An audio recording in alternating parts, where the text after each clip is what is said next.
All right, hello class. Have I showed you guys this mug before? This is the perfect mug for me, you see? It's got a black Boston Terrier on one side. It's got a brown Boston Terrier on the other side. So today we are going to be doing some more paper 1. I'm going to be doing the odd questions for a paper 1. And so if I scroll up to the top here, you can see N19. That stands for November 2019. There's only one time zone, a time zone 0. So the IB administers the exams also in November. It's like a makeup exam period. So there's kind of like 3 IB exams for each subject that are produced per year. There's 2 time zones for May, and there's 1 time zone for November. So every year you get 3 IB exams. So today what we're going to be doing is going through the odd questions on November 2019. You guys are going to be doing the even questions on November 2019. Okay? And hopefully my internet connection will be stable, which it has been so far today. All right. So our first question here says, what are the fundamental SI units of, or which quantity has fundamental SI units of kilogram, meter to the -1, second to the -2? All right. So recall that the fundamental units are kilograms, seconds, meters,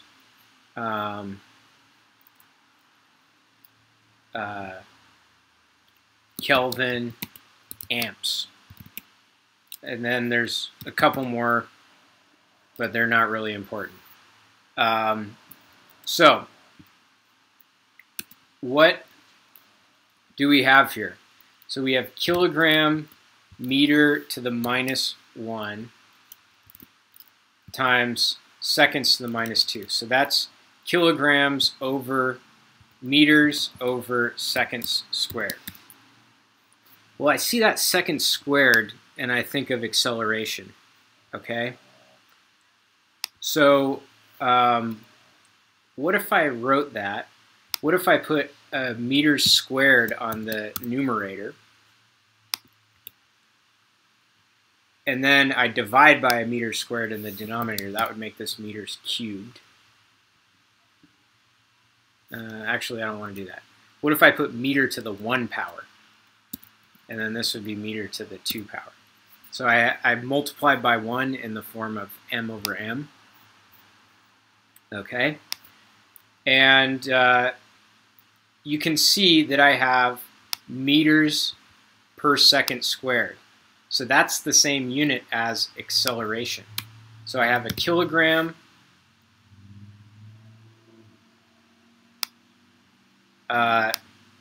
times the units of acceleration divided by meters squared.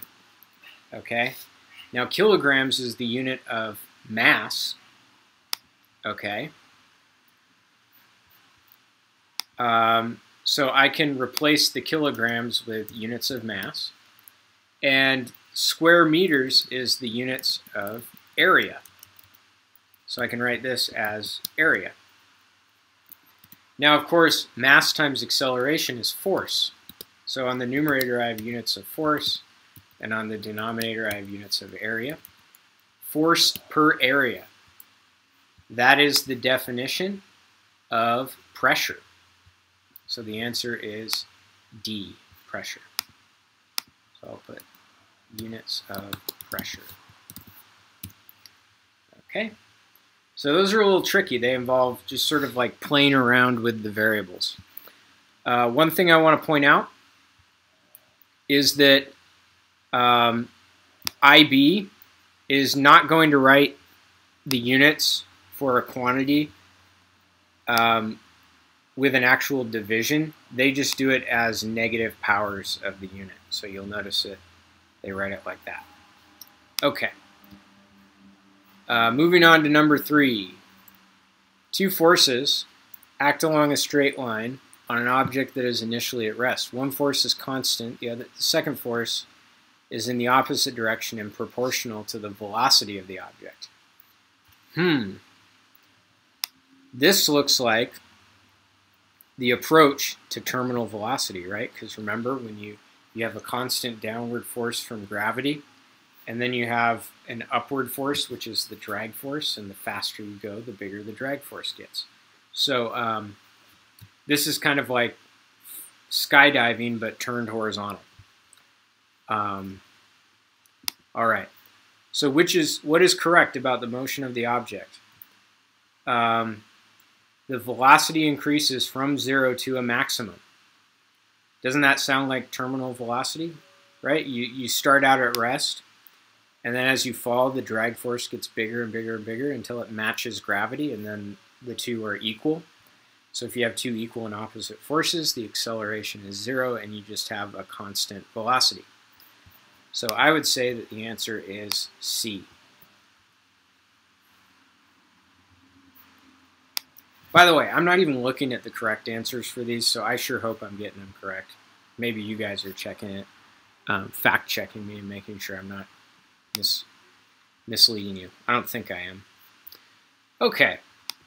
A climber of mass m slides down a vertical rope with an average acceleration of a. What is the average frictional force exerted by the rope on the climber? So this is a Newton's second law problem. So we have net force equals ma. And the acceleration is downwards. So I'm going to write it as minus a. All right, I'm going to put the direction in there. Okay. So I think what they mean is they mean the magnitude of the acceleration is a. So I'm going to put the direction in with a minus sign. Now, what forces are on the climber? Well, there is gravity, which is going down, so we have minus mg. And then we have friction, which because the climber is sliding down, friction points up. So we have plus friction equals m times minus a. All right, and so solving for f, we get, we got to add mg over to the other side, and we get m times the quantity g minus a. So that would be C. Is the correct answer. All right. Let me check for questions here. Any questions? Hey Jackson. Hey Diego. All right.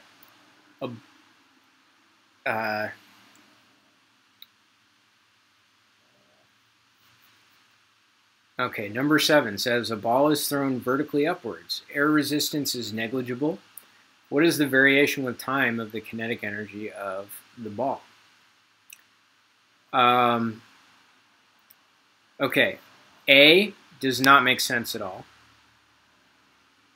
Okay, because the kinetic energy can't be negative. It's v squared, right? So you'd have, if you had a negative kinetic energy, then your velocity is an imaginary number, which isn't true.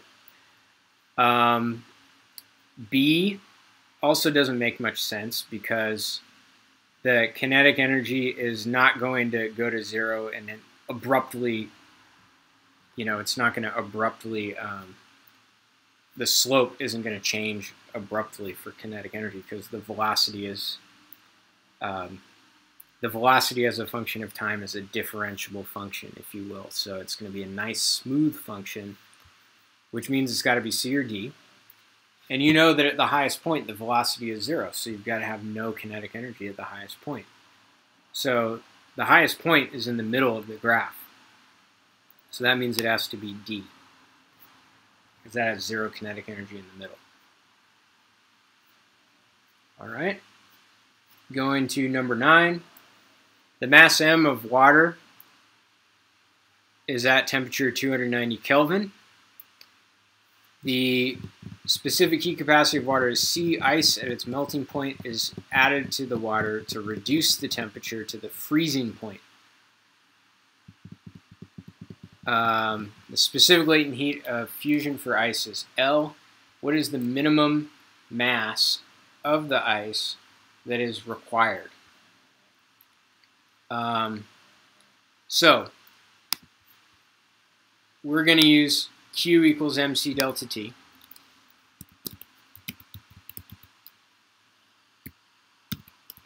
And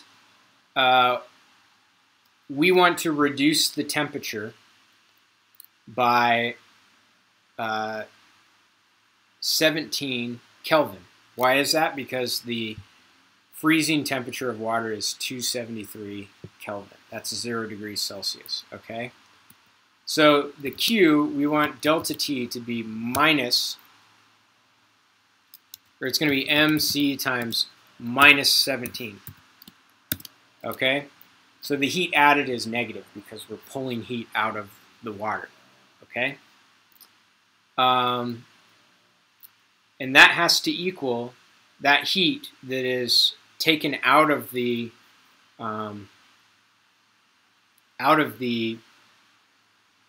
water is given to the ice, which has the effect of melting the ice, okay? So we want to set that mc, and I'm making it a positive now because the ice is gaining heat. And we know that the heat required to change the phase is mL. I'm putting it as a different m because the mass of the ice is different from the mass of the water. Okay? So that heat that was removed from the water was used to melt the ice. And we can solve for big M equals 17 mc over L, which looks like A. So the answer is A. Number 11. 2 flasks, P and Q, contain ideal gas and are connected with a tube of negligible volume. Blah, blah, blah. The volume of P is twice the volume of Q. P is held at a temperature of 200 Kelvin, and Q is at a temperature of 400 Kelvin. What is the mass in P divided by the mass in Q? All right, so what is going to be the same for both sides of this thing? Well, basically the pressure is going to be the same in both flasks. Why is that? If the pressure was different, then there would be a flow of gas from high pressure to low pressure, okay? And because there's, we're assuming that the gas isn't moving around, all right? So the pressure of the left side, which is called P, has to equal the pressure of the right side, which is called Q. Now I'm going to use the ideal gas law to express the pressure. So that's going to be nRT, TP, and PP. This is a funny question.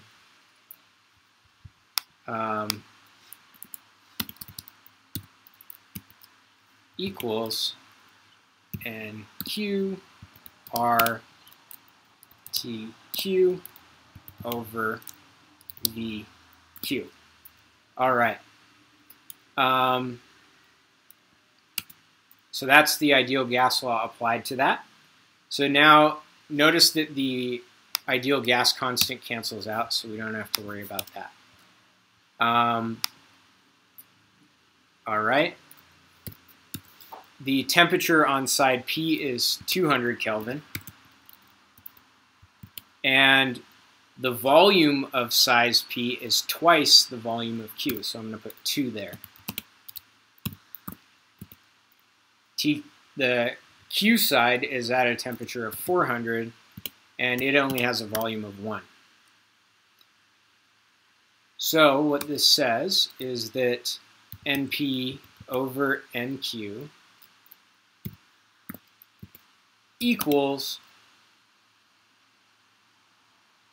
I think that says it's equal to 4. So the answer is C. All right. A transverse wave is traveling through a medium. The graph shows for one instant the variation. Oh, let me check for questions. No questions. All right. A transverse wave is traveling through a medium. The graph shows for one instant the variation with distance of the displacement of the particles in the medium. The frequency of the wave is blah, and the speed of the wave is blah. What is correct about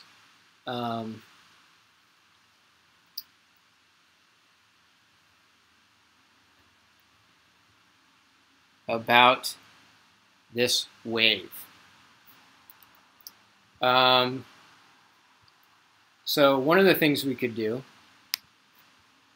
is we could just say V equals lambda times F. And we have that V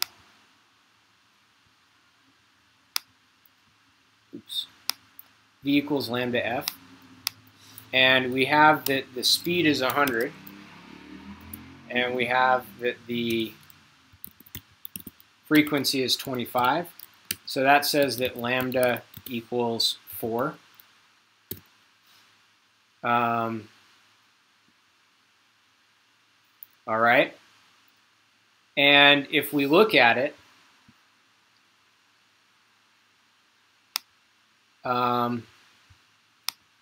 we can see that if we look at point X, is right here, and we look at point Z, is right here. What? Go back to the original. Okay. This is 3/4 of a wave because all we need to complete the wave is that. You get what I'm saying? So the distance between X and Z is 3/4 of a wavelength, which 3/4 of 4 is 3. So the answer would have to be C. That's correct. Okay. So yeah. Let's just briefly go through the other options. A, the particles are in phase. X and Y are in phase. That's not true. To be in phase means that both particles would be going up at the same time, and both particles would be going down at the same time. And we can see, because one is at the top and the other one's at the bottom, when X goes down, Y is going to go up. So we would say that they're actually out of phase for that reason. So A doesn't make sense. The velocity of the particle at X is maximum. That's not true because you can see that X is at its highest point. And if you're at your highest point, the velocity is 0. So its velocity is actually a minimum. And then it says the velocity of the particle at Y is 100 meters per second. That doesn't make any sense because 100 meters per second was the speed of the wave. That's the speed of energy flow. It's not the speed of the parts of the medium. So that one's out. So the only one that makes sense is C. Going to number 15. Unpolarized light is incident on two polarizing filters X and Y. They are arranged so that the light emerging from Y has a minimum intensity. So that would mean that the polarizers are at right angles to each other. X is fixed, and Y is rotated through theta about the direction of the incident beam in its own plane. What are the first three successive values of theta for which the transmitted intensity is a maximum? So basically, every time we rotate it by 90 degrees. So right now they're at right angles to each other, okay? We rotate it 90 degrees, now they're lined up. So we're going to have a maximum. Went from here to here. Okay? Then I rotate it 90 degrees again, cancels out. I rotate it another 90 degrees, and they're together, so it's a maximum. So it's going to be 90 degrees, and then 180 degrees beyond that, which is 270. And then 180 degrees beyond that, which is 450. So the answer is going to be B. 17. Negatively charged particle in a uniform gravitational field is positioned midway between two charged conducting plates. The potential difference between the plates is adjusted so that the particle is held at rest relative to the plates.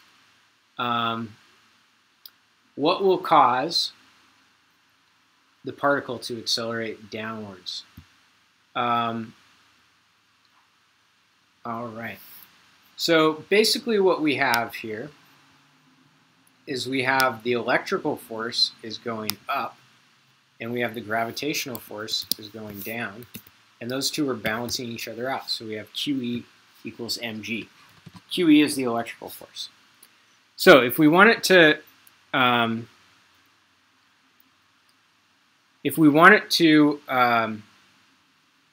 accelerate downwards, we either need to make the gravitational force stronger, which it's a constant, or we need to make the electrical force weaker. So we want to make the electrical force weaker in order to make it go downward. So decreasing the charge on the particle would make the electrical force weaker.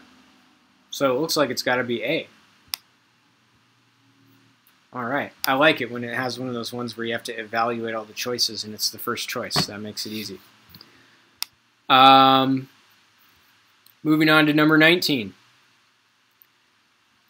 The diagram shows a resistor network. The potential difference between X and Y is 8 volts. What is the current in the 5 ohm resistor? So this is a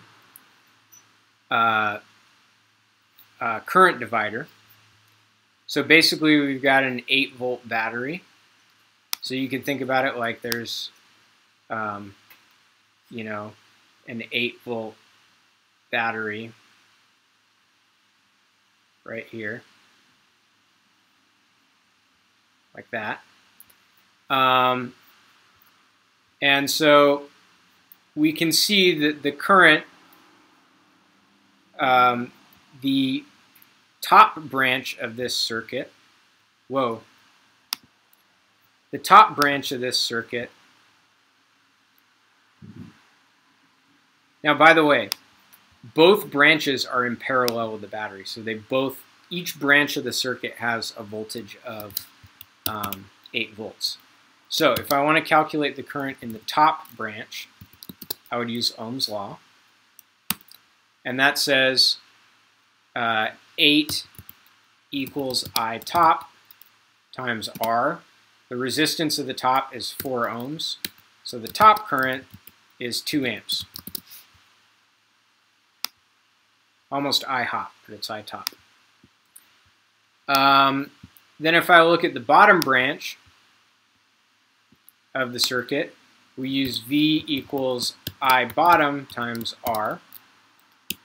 The voltage is 8 volts. Again, both the top branch and the bottom branch are in parallel with the battery, so they both have the same voltage, which is the voltage of the battery, equals I bot times R bottom, which is 8 ohms, 5 and 3 in series. So that means that the bottom current is 1 amp. And both both of those resistors would get 1 amp because they're in series. So we learned that series things have the same current, right? So that is, the answer is A. Moving on to 21. An object hangs from a light string and moves in a horizontal circle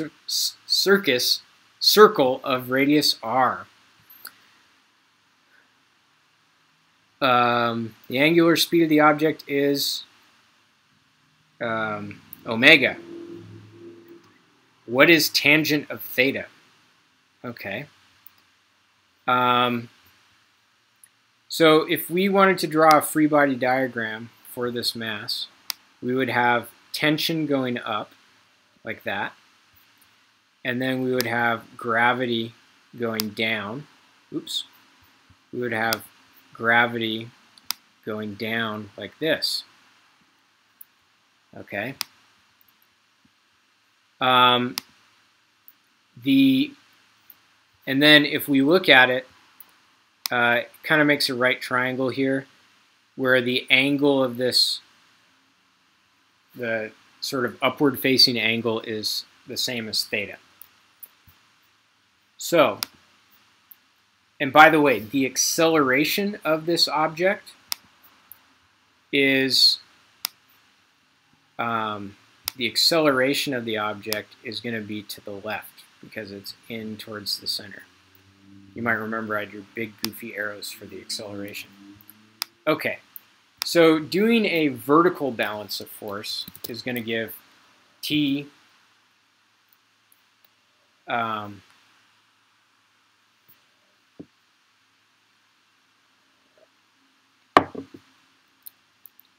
T cosine of theta equals mg.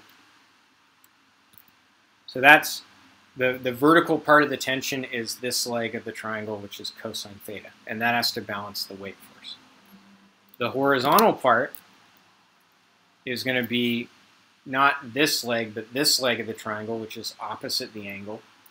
So that's going to be T sine, and that's going to be m omega squared r. I'm expressing the centripetal acceleration in terms of omega. So it's not v squared over r, it's omega squared r. And then if we take these two equations and we divide them, notice how the tensions cancel out, and we would get tangent, because we'd have sine over cosine, equals omega squared r over g. So the answer would be A. I think that's a tough question. I would probably skip that one if I was, you know, unless you're like a beast in physics, then I would probably move on and just, you know,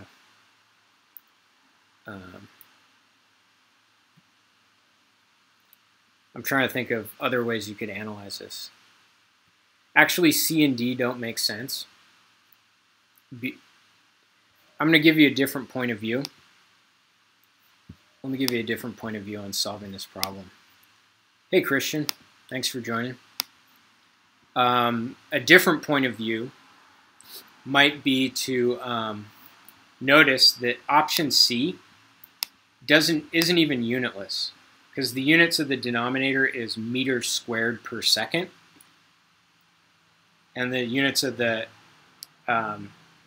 that's the units of the numerator, but the units of the denominator are meters per second squared. So when they cancel out, the units don't cancel out to make something unitless. Same thing with D. And then the other thing you could think about is, so C and D just don't have the right units.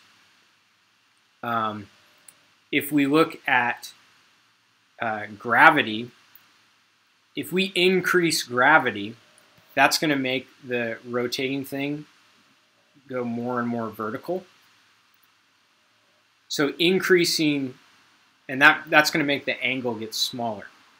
So increasing gravity makes the angle smaller, which makes tangent of theta smaller, which means gravity has to be in the denominator.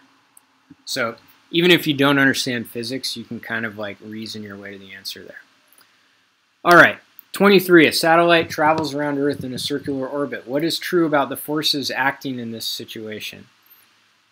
The resultant force is in the same direction as the satellite's acceleration. Right? Because the acceleration points towards the center, the gravitational force points towards the center. All right? So, yeah, A is the right answer. You can pick apart why B, C, and D are incorrect. 25. A proton, an electron, and an alpha particle are at rest. Sounds like the beginning of a joke, doesn't it? Kind of like, you know, when you say like, oh, a priest or a rabbi and a yogi walk into a bar. It's kind of like that. A proton, an electron, and an alpha particle are at rest. Which particle has the smallest magnitude of the ratio of the charge to mass? Which particle has the largest ratio of charge to mass? Okay, so let's think about the options here. If we think about charge to mass for an electron has charge of 1 and mass of 1. Okay? We'll just say that the electron has mass of 1. Okay? If we look at a proton,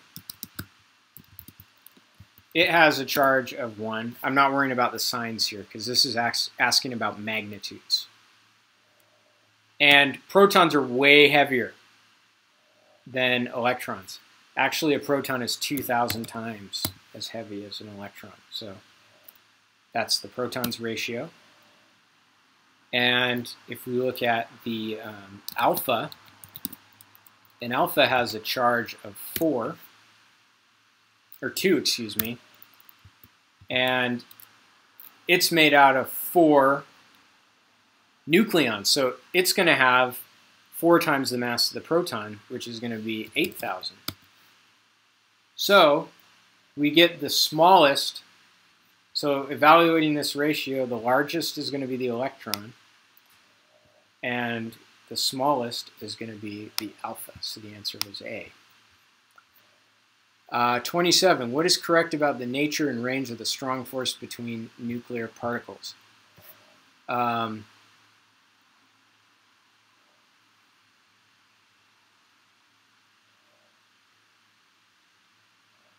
strong force, it attracts nucleons together. Okay? And this is between nuclear particles. I'm a little bit...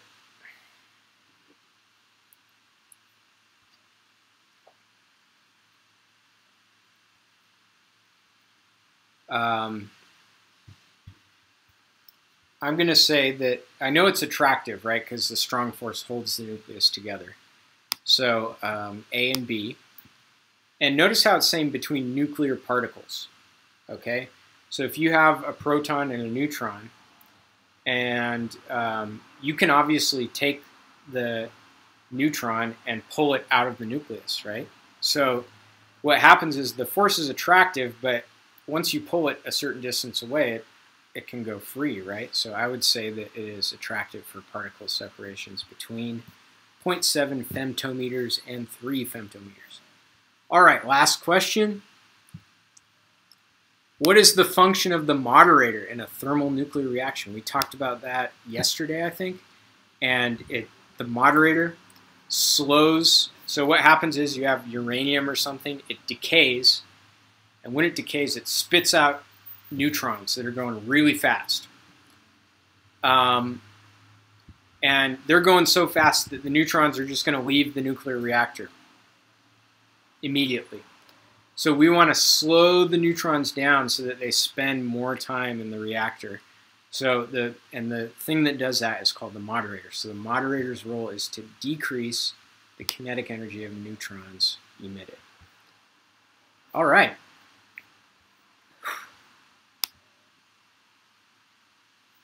So thank you for watching. If you made it all the way through, I appreciate it. And And you guys are going to do the even questions from this paper 1. I do want to remind you that you will submit your paper 1 work next week, and it'll be like a little quiz.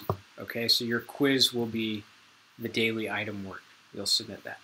All right, I hope you guys have a great afternoon, and I will talk to you tomorrow with yet another paper 1.